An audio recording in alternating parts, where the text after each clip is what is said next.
Salut à tous, c'est Bérangère de Pattes en l'air. On se retrouve avec ce beau soleil isérois pour la réponse au ask. Pattes en l'air, comme toutes les fins de semaine, je vous fais ce petit ask qui est, je vous le rappelle, la rubrique où vous pouvez, oui mon nini, ils sont juste derrière dans la voiture comme d'hab, où vous pouvez me poser votre question au sujet de l'éducation de votre chien et je choisirai une question par semaine, donc ça fait plusieurs semaines que ça dure, on doit être au 25 ou 26, vous voyez dans le titre, du coup je vous réponds directement.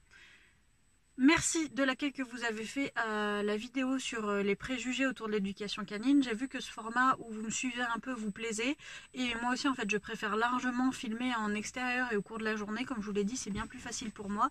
Si vous n'avez pas vu cette vidéo sur les préjugés, je vous la mettrai directement dans la barre d'informations où je vous réponds aux préjugés qu'il peut y avoir autour du métier d'éducateur canin et de l'éducation canine en général. On revient à notre rubrique Ask. Ça va se passer où je vais vous expliquer, c'était pas français ça, je vais vous lire la question ici tout simplement parce que c'est plus pratique avec mon ordinateur et ensuite on va aller en balade ensemble avec les filles pour que je vous y réponde directement. Donc c'est parti pour la question. Aujourd'hui c'est la question de Sophie que je remercie, qui est présente depuis plusieurs années, qui est en grand soutien de Pattes en l'air, dans le sens où je vois souvent son nom sous les vidéos, je vois souvent ses interventions aussi sur la page et sur les lives. Enfin, c'est quelqu'un qui est toujours par là et donc elle m'a posé une question, donc je suis ravie d'y répondre aujourd'hui. Donc il y a beaucoup de donc et c'est parti. Orion va sur ses 5 mois, chien adorable et très social. On a beaucoup travaillé, très sociable. On a beaucoup travaillé la socialisation d'ailleurs et ça a marché. De ce fait, Orion est attiré par les gens. Quand les gens viennent à la maison, il va vers les gens et y arrive à se calmer après quelques minutes. Par contre, à l'extérieur, dès qu'il voit un inconnu, il fonce dessus en espérant caresser et jeu. Sauf que tout le monde n'apprécie pas. Il n'est pas méchant, mais est insistant, pardon. Par exemple, ce soir, comme dans un chemin privé, il n'était pas attaché et a embêté notre voisine. Impossible de le canaliser et de le détourner de la personne. J'aimerais travailler ce point ainsi que le calme auprès des inconnus. Si tu as des idées d'exercices ou d'attitudes que je dois adopter pour travailler ce point, il connaît le tu laisses, une des premières choses apprises. Ça fonctionne sur plein de choses, même sur les cochonneries en balade, mais pas dans ce cas. À la maison, on demande aux gens de l'ignorer au début et ce n'est pas comme ça avec les humains des chiens avec lesquels nous faisons des balades canines. Je pense que les personnes l'ignorent, donc ça aide et qu'il est concentré sur les copains. Comportement recherché à terme, soit qu'il attende patiemment à côté de nous, soit qu'il soit en mouvement plus loin, mais pas dans les pattes des inconnus. Bien sûr, je ne me plains pas que mon Orion soit sociable, mais il faudra doser les choses. Il va être un gros gabarit et peut faire peur. Au passage, Orion est magnifique. Je vais demander à la propriétaire si je peux mettre des photos du gros chien, Méchio, dans la vidéo pour vous l'inclure, mais il est magnifique. Donc on se retrouve tout de suite en balade avec les filles, pour que je donne directement mes astuces et conseils à Sophie. Donc nous voilà en balade avec les grosses mémères dans cette belle région de l'Isère, regardez. J'avoue que ça risque quand même de me manquer. Ça risque de me manquer tout ça. Mais bon, c'est pour voir d'encore plus belles choses, mais il faut avouer qu'on part d'une région qui est magnifique. Et ça je l'ai toujours pensé et je pense que les montagnes vont bien me manquer. Donc on verra tout ça. Surtout qu'on se dirige en premier vers l'océan dès qu'on a un camion. Donc les montagnes, je vais trouver ça très plat. Bref, je suis en train de m'emmêler dans mes laisses. Et puis on va parler tout de suite de Orion du coup. Le petit gros chien de Sophie. Déjà félicitations pour l'arrivée de ce nouveau chien. Ça c'est Lana, voilà, qui te dit aussi félicitations. Félicitations pour l'arrivée de ce nouveau chien et félicitations déjà pour le travail que tu as commencé avec lui, parce que déjà travailler la socialisation c'est le principal à faire. Donc la socialisation, tu l'as bien compris, c'est la première des choses à travailler pour que son chien soit bien dans toutes les situations, avec toutes les personnes, tous les congénères, tous les animaux et tout ça. Socialisation à son espèce et familiarisation aux autres et à l'environnement. Donc félicitations, et maintenant tu rencontres le problème que ton chien est trop, entre guillemets, trop sociable. Problème que je connais aussi avec Lana, parce que c'est un chien qui a été habitué toute petite à aller vers les gens et demander le contact. Donc je connais ce souci. Souci entre guillemets, hein, on ne se plaint pas d'avoir des chiens sociables, au contraire. C'est bien mieux d'avoir un chien sociable qu'un chien qui a peur de tout, je vous assure vraiment. C'est plus facile à régler entre guillemets. Donc en premier conseil, je te conseillerais du coup de travailler le rappel avec stimulation, c'est-à-dire que quand tu rappelles ton chien, il puisse revenir dans n'importe quelle situation. Pour ça, munis-toi d'une longe et rends-toi dans un parc par exemple, ou commence à la maison, si déjà ton chien a du mal avec le rappel à la maison, commence à ce stade-là, puis ensuite avec une longe dans un parc ou autre endroit public où il y a du monde pour entraîner ton chien au rappel. Une longe pour le garder en sécurité et puis pour pas qu'il fonce comme il le fait actuellement, parce que plus il va foncer, plus il va s'auto-renforcer et plus il va le faire, quoi. Il aura eu ce qu'il voulait, en fait ce qu'il veut c'est le contact avec les gens. On veut pas le couper du contact, on veut juste pouvoir qu'il revienne quand on lui demande, parce qu'il y a des gens qui vont adorer le contact avec ton chien, d'autres non, donc quand on lui demande on veut juste qu'il revienne. Donc une longe pour l'apprentissage, 10, 15 mètres, 20 mètres si tu sais la gérer. Moi j'ai toujours travaillé avec des 10 mètres et je trouve que c'est la bonne longueur pour qu'à la fois on puisse bien la gérer, qu'elle ne prenne pas trop de place et que ça laisse assez d'espace au chien. Mais les 15 mètres aussi je trouve ça pas mal. En plus du rappel, je te conseille de travailler le suivi naturel. Le suivi naturel, qu'est-ce que c'est? C'est la faculté de ton chien à te suivre de lui-même sans que tu n'aies besoin de l'appeler. C'est la version au-dessus du rappel.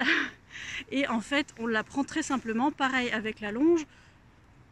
À la maison, tu commences à la maison, il n'y a pas de stimulation et tu es sûr qu'il va bien être concentré sur toi. Et en fait, donc si tu es à la maison, il n'y a peut-être pas besoin de la longe. C'est suivant l'excitation du chien, suivant sa faculté de concentration. Tu marches et dès qu'il te suit, tu le récompenses. Pareil, après quand il y arrive comme ça, dès qu'il te suit, tu le récompenses. Après, quand il arrive à ce stade-là, tu changes de direction.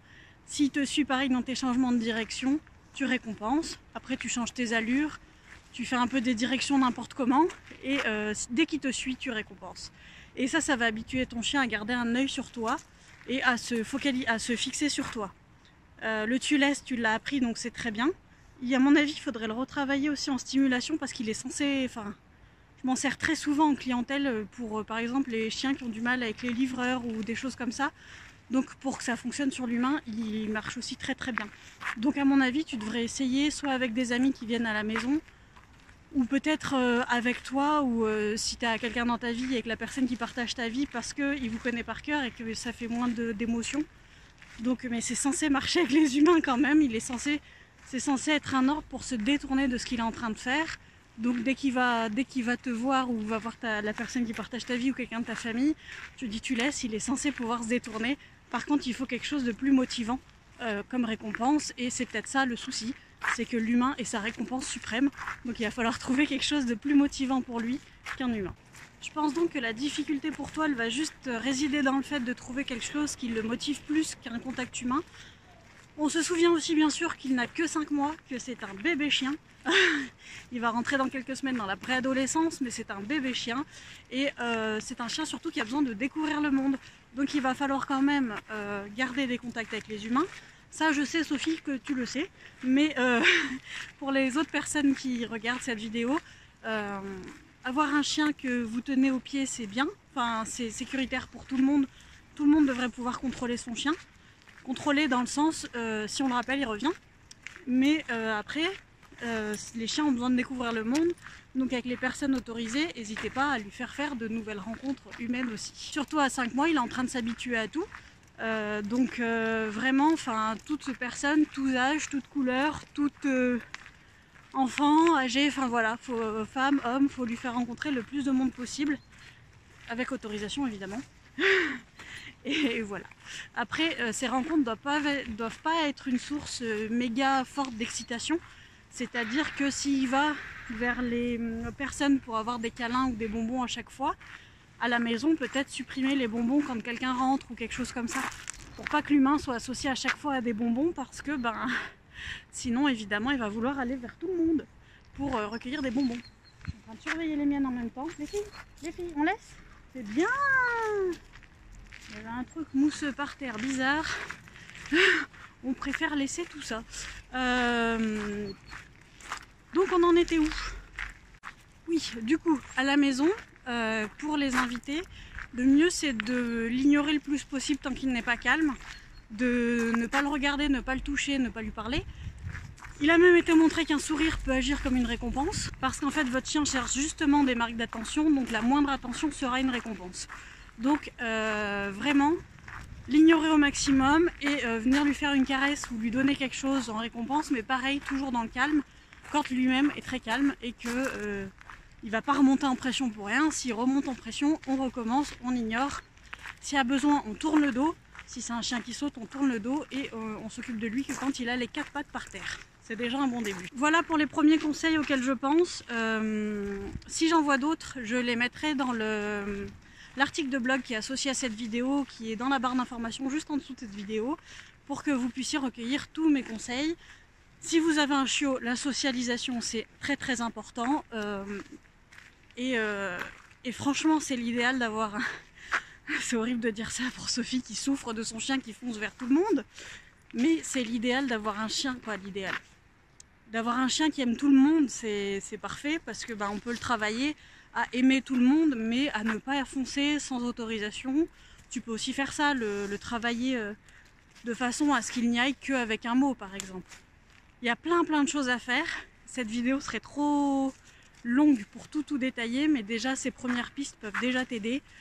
Pour le contrôle de ses émotions, tu peux aussi travailler, je sais pas s'il saute sur sa gamelle par exemple quand tu lui mets à manger, mais tu peux aussi travailler le fait de descendre la gamelle et dès qu'il s'énerve, la remonter pour lui montrer que c'est pas en s'énervant qu'il a ce qu'il veut. Ça pourra l'aider à gérer ses émotions, se retourner quand il saute, ces choses-là vont l'aider bien au-delà du fait d'aller voir les humains en balade. Et ce sera bon pour son équilibre mental. Je m'en mêle à chaque fois dans mes laisses, mais tout va bien. Voilà du coup pour cette vidéo, j'espère qu'elle t'aura informé Sophie, mais qu'elle aura aidé aussi tous ceux qui passent par là. Comme vous l'avez vu, cette vidéo est publiée un samedi et non un dimanche, parce que j'ai remarqué que vous êtes moins présents sur ce réseau social le dimanche, et je ne voudrais pas que vous ratiez un épisode qui vous intéresserait pour le thème qu'il comporte. Donc j'essaye de les mettre le samedi fin de journée, on verra ce que ça donne, au pire ça repassera le dimanche matin. Dites-moi si vous avez un jour préféré du coup pour ces publications Ask. N'oubliez pas qu'il y a l'article de blog dans la barre d'information pour retrouver la version écrite et d'autres conseils si d'ici le montage et tout ça je pense à d'autres choses. Et puis si vous voulez que votre question se retrouve dans le prochain Ask, mettez-la moi en commentaire. Et puis je trie voilà, selon le thème pour pas faire tout le temps la même chose et puis selon aussi un petit peu l'urgence. Pour Sophie c'était peu urgent, mais comme c'est un nom que je vois souvent passer, c'est ma façon un peu de la remercier de son soutien. N'hésitez pas à mettre un petit pouce bleu sous cette vidéo, à vous abonner si ce n'est pas encore fait pour rater aucune publication, à nous suivre sur les réseaux, il y a beaucoup de choses. Patin l'air est présent sur YouTube où vous êtes, Instagram il y a une publication tous les jours avec mes petites humeurs du jour et des écrits et des photos, et Facebook, voilà pareil, c'est là où on est le plus présent, ces 3 réseaux là. Merci de votre soutien et je vous dis du coup à très bientôt pour une nouvelle vidéo avec cette belle vue de l'Isère. Voilà, l'Isère c'est ça, d'un côté vous avez la nature, de l'autre une zone commerciale. Voilà, je sais pas si vous l'avez bien vu, je suis un peu éblouie par le soleil, mais là on est clairement dans une zone commerciale et au bord on a les berges et la nature. Bref, sur ce, à très vite et puis passez un très bon week-end. Salut!